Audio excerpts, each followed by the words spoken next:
मैं हूँ कमर शीमा और दोस्तों उम्मीद है आप ठीक होंगे और जिस तरह के आप देख रहे हैं, मेरे साथ मौजूद हैं साजिद तार साहब। तार साहब सबसे पहले तो आपके वक़्त का बहुत शुक्रिया। My pleasure, thank you Chima साहब। तार साहब आज आपसे बात करनी है स्टेट ऑफ पाकिस्तानी जुडिशरी।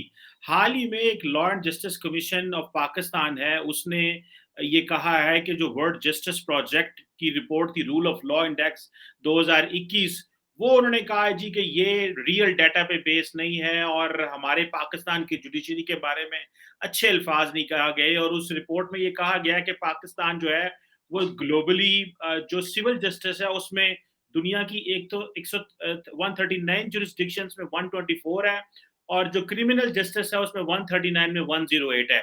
आप खुद भी लॉयर हैं और जिसे मैं कहूँगा आपके फादर भी लॉयर थे, आपका बेटा भी आगे मुस्तकबिल में लॉयर है। तार साहब आपने पाकिस्तानी जुडिशियल सिस्टम बड़े करीब से देखा, आपके दोस्त बड़े अच्छी जगहों पे आप जुडिशियल अपरेटिस में मौजूद हैं। आप कैसे देखते हैं ये रिपोर्ट को? ये क्या हमारे अदारे ठीक कह रहे हैं कि ये रिपोर्ट फैब्रिकेटेड है, झूठी है, या क्या आप समझते हैं कि इसमें कोई हकीकत भी है? चीमा साहब, मेरी जुडिशियल पाकिस्तान के बारे में तो कोई बिल्कुल ही ओपिनियन जो है, मैं समझता हूँ 124 भी बड़े अच्छे नंबर दिए उन्होंने। अगर कोई नंबर इससे मेरा 139 से मैं 140 नंबर पर भी ले जाते तो कोई हरज नहीं था, क्योंकि जुडिशरी के हालात यही है। लेकिन अब मैं बताना चाहूंगा कि अपने बैकग्राउंड के हवाले से उन्होंने खैर एक मैं छोटा सा आइडिया, सिविल लॉज में उन्होंने कहा कि 124, 139, क्रिमिनल लॉ में उन्होंने कहा कि 108 आउट ऑफ 131। लेकिन देखें, आपका जुडिशियल सिस्टम फेल है। एक तो मैं अब आपकी पर्सनल स्टोरी बताता हूं। एक तो आपके ज्यादातर कवानीन ब्रिटिश दौर के बने, आप उन्हीं को चला रहे हैं। फिर आपने उनके अंदर तरमीम कर करके उनको मजीद मफलूज कर दिया। आप कंफ्यूज रहे कि आपने इस्लामिक लॉ को चलाना है कि आपने ये लॉ चलाना है। ज़ियाउल हक दौर में उन्होंने शरिया लॉ इंट्रोड्यूस कराए, थानों में रेट बन गए थे जाके भाई FIR नॉर्मल इस रेट पे होगी, शरिया लॉ में करानी है तो इस रेट पे होगी। आपका पुलिस सिस्टम फेल है। आपकी इंटेलिजेंसिया जो आपकी है, आप उसको पॉलिटिकली यूज करते हैं। पुलिस को एज ए सियासी टूल इस्तेमाल किया जाता है, जुडिशरी को एक सियासी टूल के तौर पे इस्तेमाल किया जाता है। लेकिन अब मैं जो बताना चाहूंगा कि मेरी ओवरऑल जुडिशियल सिस्टम पूरी दुनिया के बारे में क्या ओपिनियन। देखें, मेरे वालिद साहब 40 साल उन्होंने प्रैक्टिस की और हमेशा एक चीज वो कहते थे कानून सिर्फ गरीब आदमी को प्रोटेक्शन देता है, अमीर आदमी का कानून अपना खुद का होता है। अब उसमें चीजों को डिफाइन करना, चीजों को अच्छा वकील होगा। अब मैं यहाँ पे अमेरिका में बताना चाहूंगा, मेरा बच्चा जो है वो भी अब 2 साल, यहाँ पे 3 साल का लॉ होता है, 2 साल कर चुका है, तीसरे साल में जाने वाला है। मैं हमेशा ये कहता हूं कि लॉयरिंग लॉयरिंग एक आर्ट है। यहाँ अमेरिका में लॉयरिंग एज ए सब्जेक्ट पढ़ाया जाता है। यहाँ अमेरिका का जुडिशियल सिस्टम भी कोई आइडियल सिस्टम नहीं है। उसकी उसकी मेरी रिजर्वेशंस देखें। रिजर्वेशंस ये है, सुप्रीम कोर्ट के जजेस जो है उनको अपॉइंट किया जाता है उनके पॉलिटिकल एफिलिएशन के हिसाब से, आइदर दे आर कंजर्वेटिव और आइदर दे आर लिबरल। और फिर उनकी अपॉइंटमेंट जो होती है वो लाइफ टाइम होती है। वो मरेगा तो जान छूटेगी कई। और मैं इस चीज पे बिलीव करता हूं कि आपकी कई दफा उम्र के ऐसे हिस्से में पहुंच चुके होते हैं जहां आपका आपकी जजमेंट, सेंस ऑफ जजमेंट जो है वो खराब हो चुकी होती है। आप बीमारियां आपको इतनी हो चुकी होती हैं कि आप अद्वियात ले रहे होते हैं, उनके रिएक्शन होते हैं। आपकी सेंस ऑफ, जब आप ड्राइविंग ठीक तरीके से नहीं कर सकते बूढ़ी उम्र में, तो डिसीजन किस तरह ठीक ले सकेंगे आप? इसके फ्लॉज हैं। अमेरिका भी इस वक्त going through their own crisis. America सबसे ज्यादा तरक्की का बायस यह मूजब उनका था चेक एंड बैलेंस सिस्टम, कि 3-4 चीजों के ऊपर चेक एंड बैलेंस सिस्टम थे, लेकिन अब वो चेक एंड बैलेंस सिस्टम खराब होते जा रहे हैं। अब यहां पे भी कई केसेस ऐसे मौजूद हैं जिनको आप कह सकते हैं कि जो देखिए, इसमें OJ सिम्पसन का केस था, इसमें जॉर्ज बुश जब उनका इलेक्शन था अलगोर के खिलाफ, उस वक्त उसका जुडिशरी का रोल उसमें। फिर आप देखें इस वक्त भी जो अपॉइंटमेंट्स होती हैं, जिस तरीके से डोनाल्ड ट्रंप साहब ने अपॉइंटमेंट्स की जुडिशरी में, तो उन्होंने कंजर्वेटिव जजेस लेकर आए। और जिस तरीके से अब दोबारा जो बाइडन उसको कह रहे हैं कि पैकिंग करना, पैकिंग से मुराद ये है कि वो कहते हैं कि हम ज्यादा अपने लिबरल जजेस अपॉइंट करेंगे। तो जुडिशियल सिस्टम जो है वो एक एक पूरी दुनिया में एक मजाक बन चुका है। और बिलखसूस डेवलपिंग कंट्रीज के अंदर, जिस तरह के आपने पाकिस्तान का बताया है कि एक मकान, एक आप किराए पे दुकान दें या मकान दें, उसका टेनेंट है, उसके पास इतने अनलिमिटेड राइट्स हैं। आपने देखा होगा कि जुडिशरी का मजाक ये है कि वो जिस तरह कहते हैं कि किसी को सब्जी महंगी बेचने पे या रेट लेस ना लगाने पे, एक मशहूर केस था पाकिस्तान, उसको बड़ा अरसा जेल में रहना पड़ा, लेकिन सैटरडे वाले दिन हाई कोर्ट खोल के 30-30 साल के केसेस हैं, लेकिन शरीफ बरादरान को रिलीफ देने के लिए लाहौर हाई कोर्ट सैटरडे वाले दिन भी खुली और उनको रिलीफ दिया गया। तो जुडिशियल सिस्टम डेवलपिंग कंट्रीज के अंदर कोई भी सिस्टम वो इतना कामयाब नहीं होता, क्योंकि rate of education, rate of literacy कम होता है और करप्शन ज्यादा होती है। देखें, जहां पे तालीम कम होगी वहां पे मजहब को भी यूज किया जाएगा, वहां पे जमहूरियत को भी यूज किया जाएगा, वहां करप्शन खुलकर होगी, और उसी इन्हीं एलिमेंट्स के जरिए देखा जाए तो जुडिशरी भी मफलूज है, सिस्टम को अब्यूज किया जाता है, आपके जुडिशियल ऑफिसर्स की तनख्वाहें कम है, उनके ऊपर प्रेशर बहुत ज्यादा है, केसेस बहुत ज्यादा है, और फिर उसमें आप देखें सारी मिली जुली चीजें। अगर जुडिशियल सिस्टम फर्स्ट वर्ल्ड में सेटिस्फैक्टरी नहीं है तो अल्टीमेटली डेवलपिंग कंट्रीज में उसका रिजल्ट क्या होगा? और उसी का रिजल्ट है 124 नंबर है आपके, या 108 नंबर है, मैं समझता हूँ ये भी बहुत ज्यादा है। अगर आप देखें तो जजेस ने जिस तरीके से माजी में एक नया ड्रामा पाकिस्तान में शुरू किया है, सोयो मोटो एक्शन लेना। अब सोयो मोटो एक्शन लेकर वो किस तरीके से चीजों को खराब करते रहे हैं, बल्कि माजी में ये भी देखा गया कि जिस चीज को दबाना हो उसका सोयो मोटो एक्शन लेके उसको इतना पोल्यूट कर दिया जाता था कि उसका कोई रिजल्ट ही नहीं निकलता। तो ये डेवलपिंग कंट्रीज के अंदर जहां सिस्टम्स ऑफ गवर्नमेंट जो है मुख्तलिफ किस्म के हैं, आधी दुनिया के अंदर जमहूरियत है वो आखिरी सांसें ले रही है, आधी दुनिया में अभी भी सोशलिस्ट डेमोक्रेटिक सोशलिज्म है, किंगशिप है, डिक्टेटरशिप है। लेकिन इसी तरह जुडिशल के भी हालात इसी तरह है कि ममालक पे डिपेंड करता है लोग तालीम याफ्ता कितने हैं, लोग कितने बाशऊर हैं, लोग अपने राइट्स के बारे में कितना नॉलेज रखते हैं। मैं समझता हूँ कि ये उसी तरीके से इसकी रेटिंग भी है, और मैं इस रेटिंग से एग्री करूंगा बिल्कुल। 124 और 108 बड़ी परफेक्ट रेटिंग है। आप अगर किसी को इस चीज पे तजाद हो तो किसी दिन किसी कचहरी में जाकर देखें कि वहां पे क्या पक रहा है। दरअसल एक हमारे व्यूअर्स को ये भी एक्सप्लेन कीजिएगा, आप क्या समझते हैं ये जो हमारी जुडिशरी की या हमारे जस्टिस सिस्टम की हालत है, इसका कौन जिम्मेदार है? क्या आप समझते हैं कि जो पॉलिटिशियंस हैं उनकी वजह से ये निज़ाम खराब है, क्योंकि कहा जाता है कि पॉलिटिशियंस अपनी मर्जी के जजेस लगाते हैं, या कि आप समझते हैं कि लोअर जुडिशरी इनकॉम्पिटेंट है, क्योंकि कहा जाता है कि बहुत सारे केसेस में जहां पे सजाएं होती हैं हायर जुडिशरी उसको माफ कर देती है, तो प्रॉब्लम किधर है? आप समझते हैं लोअर लेवल पे जो है वो मामलात खराब है, क्योंकि वहां पे कहा जाता है कि मोर देन 3 मिलियन और 3.5 मिलियन केसेस जो है वो लोअर जुडिशरी में पेंडिंग पड़े हुए हैं, मतलब जिनका कोई वाली वारिस ही नहीं है। इसी तरह हायर जुडिशरी के अपने मसाइल हैं, हाई कोर्ट की, सुप्रीम कोर्ट के। तो आप मसला किधर देखते हैं? क्या जुडिशरी इनकॉम्पिटेंट है या पोलिटिसाइजेशन ऑफ द जुडिशरी है बाय द पॉलिटिकल क्लास? मैं समझता हूँ मैं हर चीज को ब्लेम करूंगा, उसमें सिर्फ एक फैक्टर नहीं है। इसमें सियासतदान जो है, मैंने आपको पहले अर्ज किया है कि वो अपने सियासी मकासद के लिए पुलिस को भी इस्तेमाल करते हैं, जुडिशरी को भी इस्तेमाल करते हैं, एजेंसियों को भी इस्तेमाल करते हैं, जो कि एक बहुत गलत रवश है। मैं यहाँ पे ये बताना चाहूंगा कि देखें, मैं अमेरिका में बैठा हूं और मैंने पॉलिटिकल साइंस को पढ़ा। जमहूरियत सियासत अमेरिका के अंदर एक जो इसकी फाउंडेशन थी वो ये थी कि एक वॉलंटियर वर्क था। This was consider a social work. इसको कारोबार नहीं बनाया जाता था। लोग पहले पैसे कमाते थे, कामयाब होते थे, फिर सियासत में आते थे। अब लोग सियासत में आके कामयाब होते हैं। एक तो ये गलत रवश है, और उसी का टूल बन जाती है जुडिशरी। अब उसके साथ में ये कहूंगा, जिस तरह मैंने आपको अर्ज किया पहले, कि तालीम, लोगों की तालीम पे बहुत डिपेंड करता है। लोगों को पता हो कि राइट्स मेरे क्या है, मैंने किस तरीके से अपने राइट को डिफेंड करना है।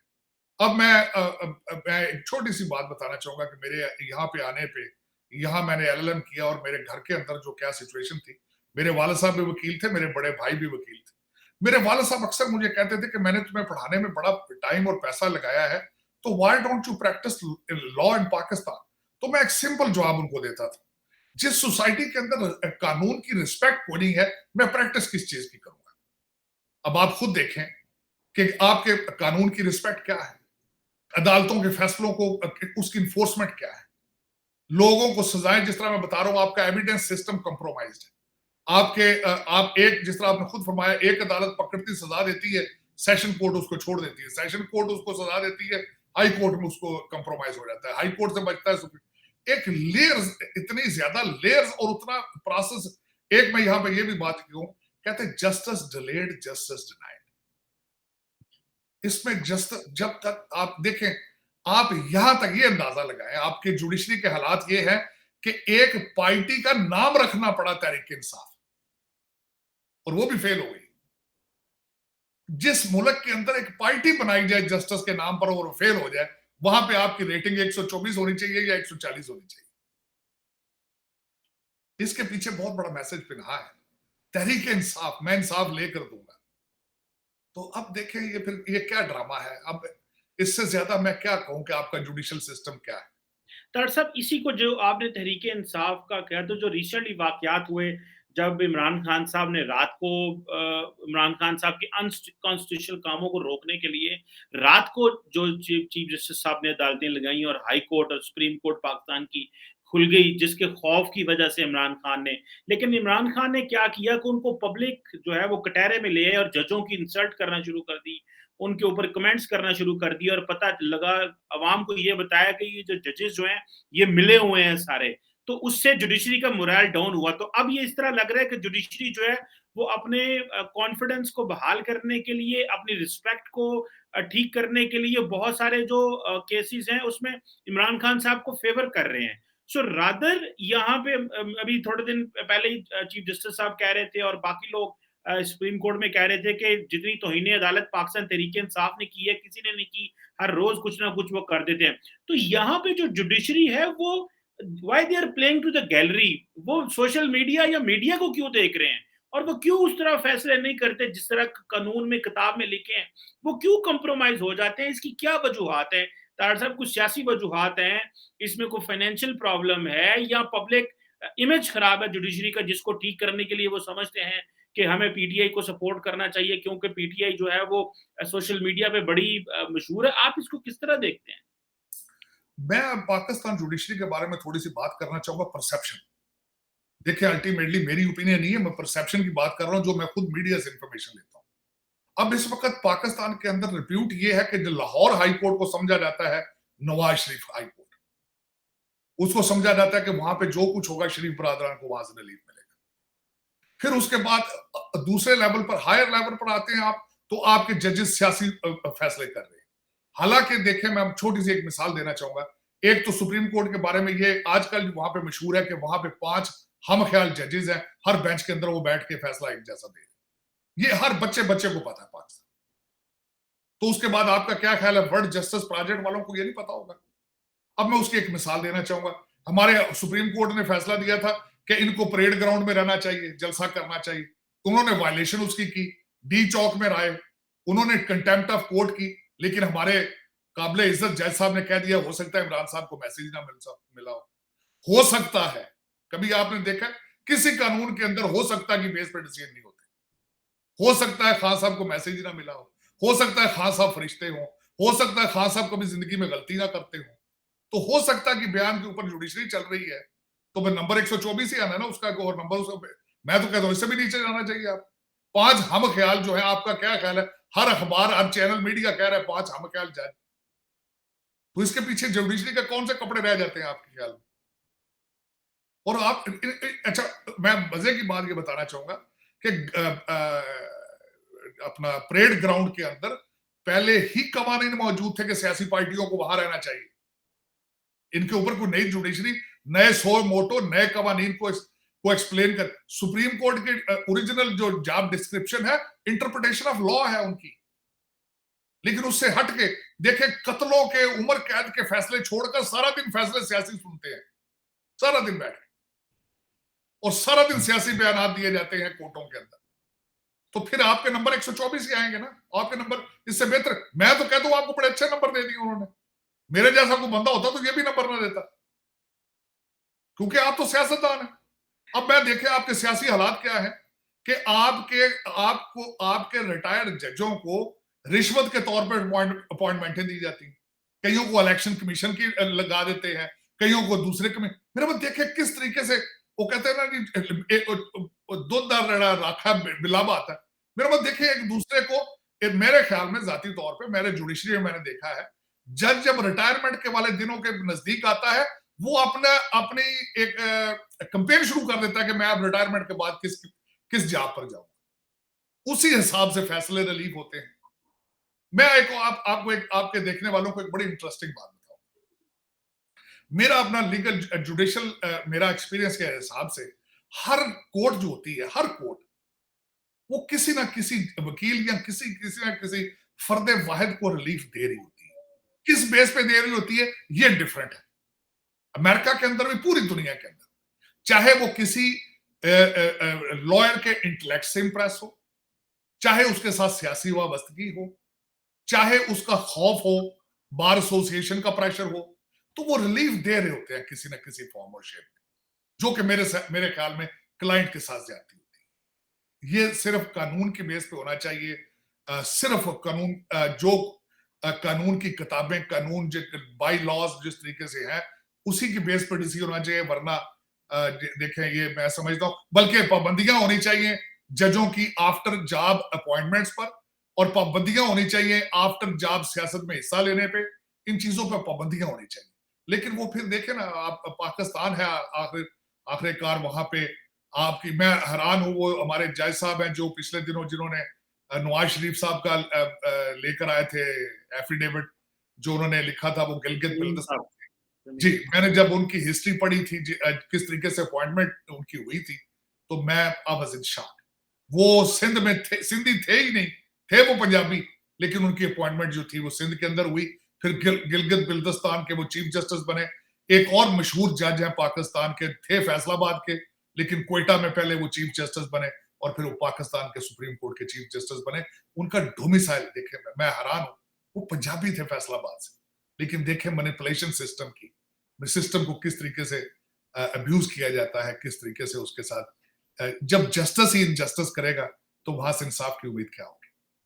बिल्कुल ठीक कह रहे हैं। अच्छा तार साहब, एक और बात बताइएगा जो बड़ी अहम है, अक्सर देखा गया है कि जो आपने बिल्कुल सही कहा कि जो जुडिशरी का काम है that is interpretation of the law, लेकिन पाकिस्तान में जो जुडिशरी है वो एग्जीक्यूटिव की पावर ले लेती है। अब रिसेंटली फॉर्मर जो इंफॉर्मेशन मिनिस्टर हैं फवाद चौधरी साहब, उन्होंने भी ये कहा, उन्होंने कहा कि जो एस्टैब्लिशमेंट है और जो जुडिशरी है वो उनका वो पॉलिटिकल जो पाकिस्तान का अपरेटस है उसमें किरदार है, उनको स्टेप बैक करना चाहिए और सियासतदानों को देना चाहिए। आप क्या समझते हैं, क्या सियासतदान जुडिशरी को एग्जेक्टिव के मामलात में जो साकिन का लेते हैं वो खींच लेते हैं, या कि जुडिशरी का अपना दिल करता है कि हम एग्जेक्टिव के पावर्स भी इंजॉय करें? जिस तरह फॉर्मर जज साहब थे, उनको एक डैम बनाने का शौक पड़ गया, या और बहुत सारी चीजें हैं, बल्कि पिछले जो चीफ जस्टिस थे उनको कहना पड़ा, फॉर्मर प्राइम मिनिस्टर को चीफ जस्टिस से कहना पड़ा कि आप हमें काम करने दें, अदरवाइज सारी ब्यूरोक्रेसी हाथ रख के बैठी है, क्योंकि आप बुला लेते हैं अदालतों में। तो ये क्या है, ये क्यों, ये चीजें आप इसको कैसे देखते हैं? ये एक तो रिसेंट आपने एक मिसाल आप उसकी भूल गए हैं कि रिसेंटली जो हमारी जुडिशरी ने जो अफसरों के जो उनके अपॉइंटमेंटें थी उनको चैलेंज कर दिया था कि उनके तबादले रोक दिए जाए और उनकी तरक्कियां भी रोक दी जाए सारी। ये रिसेंटली अभी हुए, हर महीना डेढ़ पहले हुए। ये इसकी मिसाल मिलती है ब्रिटिश जुडिशियल सिस्टम से। देखें, आपका जो सिविल जज है वो दफा 30 का मैजिस्ट्रेट की पावर्स भी इंजॉय करता है, हमारे अमेरिकन सिस्टम के अंदर नहीं है। एक तो इसकी फाउंडेशन ब्रिटिश सिस्टम के अंदर से आ रही है कि जुडिशरी का साथ एग्जीक्यूटिव के साथ उसको मैच कर दिया जाता है। दूसरा, देखें, इंसानी जबिलत है कि वो पावर और पैसे को एंजॉय करना चाहते हैं, इख्तियार को। तो वो एक तो वो तीसरा आपने एलिमेंट बताया सियासत का। चौथा एलिमेंट फिर मैं कहूंगा कि लोग बेवकूफ हैं, गैर तालीम याफ्ता हैं, उनको अपने राइट्स का नहीं पता, डिफेंड करने का नहीं पता। और चौथा जो है करप्शन हमारे बोन मैरो में जा चुकी है। हमारे हर डिपार्टमेंट में, ना सिर्फ जुडिशरी में, तनख्वाहें इतनी कम है। मैं ज्यादातर दोस्तों से यही सुनता हूं कि हमारी तनख्वाह पहले 10 दिन में खत्म हो जाती है, तो पिछले 20 दिन किस तरह गुजारा करना होता है। दूसरा हमारा मसला ये है, आमदन कम खर्चे ज्यादा। प्रेशर ये है कि आप जब एक सिविल जज बनता है या कोई भी और जुडिशरी असिस्टेंट कमिश्नर बनता है तो वो उसके साथ एक सोशल स्टेटस आता है जो उसकी तनख्वाह के अंदर पूरा नहीं होता। ये एक हमारा एक हमने कवर बना रखे हैं और उसी की वजह से हमारी सोसाइटी खराब है। और इस वक्त हम इतना आगे जा चुके हैं, जब तक हम शराफत और किरदार को दोबारा प्रमोट नहीं करेंगे अपने सोसाइटी के अंदर, इन चीजों से जान नहीं छूटेगी। लेकिन दरअसल ये जो पैसों का मामलात है, इसमें तो जुडिशरी अपने पैसे खुद तय करती है और वो किसकी कितनी पेंशन होगी, किसकी कितनी तनख्वाहें होंगी। ज़ाहिर बात है इसमें तो उनके पास कोई चॉइस नहीं है कि वो ये कह सकें कि हमारी तनख्वाहें कम हैं, क्योंकि दरअसल ये कहा जाता है कि जजेस की तो जो सुपीरियर को हायर कोर्ट्स हैं, उनकी तो बहुत ज़्यादा तनख्वाहें हैं, और जो लोअर कोर्ट्स हैं, उधर भी आपने सही कहा सोशल कंपल्शन जो है वो है। अच्छा तार साहब, हमें ये भी आखिर में बताइएगा कि आप क्या समझते हैं, एक कॉम्प्रिहेंसिव कोई कानून साजी होनी चाहिए जिसमें ताकि स्पीडी जस्टिस हो, स्पीडी ट्रायल हो, क्योंकि पाकिस्तान के अंदर वो कहते हैं ना, एक जो शख्स है वो किसी जो कि जेल में चला गया, वो कई साल जेल में रहता है, उसको ये नहीं पता इसको बाहर कैसे निकलना। और कई लोग कहते हैं ठीक है अदालत में केस कर दो, ठीक है जब इंसाफ हुआ जो है वो देखा जाएगा। तो आप क्या कहते हैं इस हवाले से कि ये जो चीज है कि स्पीडी ट्रायल किस तरह होगा, जस्टिस किस तरह, वो कहते हैं जस्टिस डिलेड जस्टिस डिनाइड, तो आप ये किस तरह देखते हैं? क्या जो तनख्वाहें बढ़नी चाहिए, जो कोई इसके ऊपर लेजिस्लेशन होनी चाहिए ताकि एक्चुअली ये जो इंप्रेशन है जुडिशरी का ठीक हो, ताकि मुल्क को वो पता चले कि मुल्क जो है वो काम कर रहा है और चीजें डिलीवर हो रही हैं। इसके बारे में मेरी दो राय होंगी। एक तो चीमा साहब, कवानीन तो पहले ही बहुत ज्यादा मौजूद है, लेकिन उनका नफाज नहीं है, उसको हम लागू नहीं करते। कानून की रिस्पेक्ट कोई नहीं। एक तो ये चाहिए कानून की रिस्पेक्ट करें, और दूसरा हमें अगेन दो चार चीजों को मैं हमेशा बिग एडवोकेट कि आपको नेशनलिज्म के बारे में सोचना पड़ेगा, आपको शराफत प्रमोट करना पड़ेगी अपनी सोसाइटी में दोबारा, आप रोल मॉडलशिप, आपको किरदार साजी दोबारा बच्चों को सिखानी पड़ेगी। किरदार साजी क्या है? आप मैं छोटी सी मैं एक मिसाल देना चाहूंगा। मैं जब बचपन में छोटा था, मेरे वालिद साहब सिर्फ सिविल प्रैक्टिशनर थे, वो क्रिमिनल केसेस नहीं करते थे।